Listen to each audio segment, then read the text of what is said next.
গায়ে কেরোসিন ঢেলে আত্মহত্যার চেষ্টা গৃহবধূর, আশঙ্কাজনক অবস্থায় চিকিৎসাধীন হাসপাতালে। উত্তর 24 পরগনা জেলার বসিরহাট মহকুমার হাড়োয়া থানার অন্তর্গত শালিপুর গ্রাম পঞ্চায়েতের মুকুন্দপুর গ্রামের ঘটনা।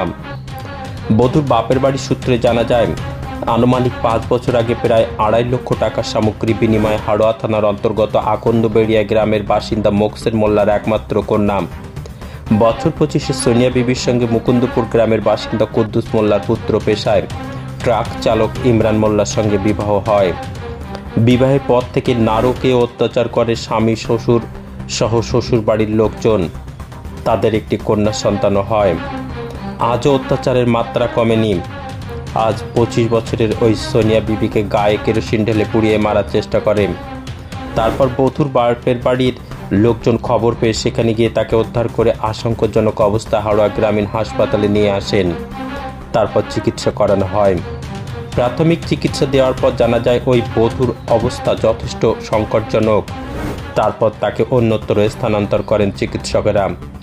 যদিও ওই বধূ পুলিশের কাছে প্রাথমিকভাবে জানিয়েছে সে নিজেই অত্যাচার সহ্য করতে না পেরে গায়ে কেরোসিন ঢেলে আত্মহত্যার চেষ্টা করেছে।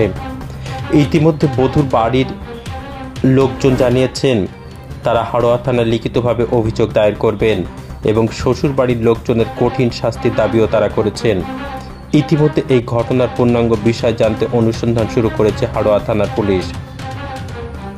এমএস নিউজ বাংলা চ্যানেলের পরবর্তী খবর সবার আগে পেতে ইউটিউবে চ্যানেলটি সাবস্ক্রাইব করুন, ফেসবুক পেজ ফলো করুন, ফলো বাটন ক্লিক করুন। সেই সঙ্গে এই খবরটি ফেসবুকে প্রচুর পরিমাণে শেয়ার করুন।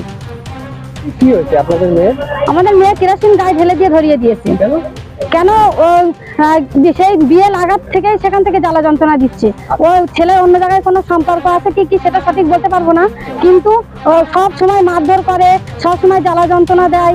কিছু হলে বাপের বাড়ি পাঠিয়ে দেয়। কতদিন আগে বিয়ে হয়েছে? এই 4 বছর, 4.5 বছর বিয়ে হয়েছে।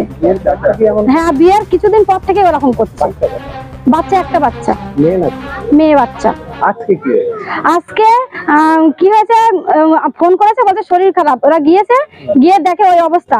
তারপরে এবার কিছু আমাদের ওই ভাইপোটা বলার পরে ভাইপোটাকে মারছে। এবার তারপরে আমরা গিয়ে ওরা পুড়ে গেছে, ঠিক আছে, তাহলে সেটা নিয়ে হসপিটালে যাওয়া দরকার, তো যায়নি। কিন্তু সেটা ঘরের ভেতর দৌড় দিয়ে আটকে রেখেছে। আমরা গেছি, আমাদেরও ঢুকতে দিচ্ছে না যে আমরা কি করবো। আমরা বলছি, আমাদের উল্টো মারধর করছে।